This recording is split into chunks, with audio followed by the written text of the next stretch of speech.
కొట్టాడు 100 కోట్ల చాలా రోజుల తర్వాత మంచి హిట్ పడింది.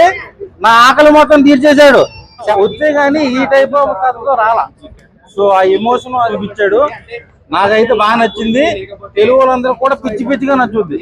సో అప్పుడప్పుడు వస్తాయి ఇలాంటి ఆవకాయ బిర్యానీ సినిమాలు, చూసి ఎంజాయ్ చేయాలి.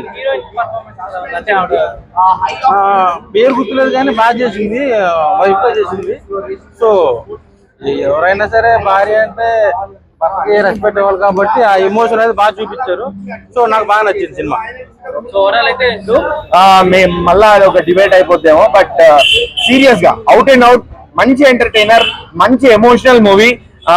హోప్ఫుల్లీ ఈ మూవీ క్లిక్ అయ్యి ఈ మూవీ ఆడియన్స్ మధ్యలోకి వెళ్ళి ఖాళీ సీట్లు లేవలేవు, మొత్తం ఖాళీ లేవన్నా మొత్తం రచ్చ రంగోలు. అంటే ఎక్కడ ఖాళీ కాదు, ఎక్కడ నిండిపోయి మొత్తం థియేటర్లలో కొట్టి పడేస్తుంది. కొట్టాలి మా తెలుగు సినిమా ఒక స్థాయిలో పోవాలని మనస్ఫూర్తి కోరుకుంటున్నాం. కంబ్యాక్ అనిపిస్తుంది నాకైతే. బాగా చేశారు. యాక్చువల్లీ లాస్ట్ క్లైమాక్స్ అయితే సూపర్ ఉండాలి అనిపించింది, చాలా బాగుంది. సెంటిమెంట్ ఉంటది, హీరోయిన్ తో కూడా సెంటిమెంట్, ఫ్యామిలీ సీన్స్ అన్ని బాగుంటాయి. అండ్ ఒరిజినాలిటీ ఎలా ఉంది? నార్మల్ ఒరిజినాలిటీ ఎలా తీసుకొచ్చారు? లైక్ మామూలుగానే అంటే మిస్యూజ్ 5/5. అంటే ఇప్పుడు ఇంగ్లీష్ నుంచి వచ్చిన F1 ఇలాంటి సినిమాలు అంటే పబ్లిసిటీ లేకుండా కూడా వెళ్తారు కదా జనాలు. మరి ఈ సినిమాకి ఎలా ఉంటుంది అనుకుంటారు? బాగుంటుంది.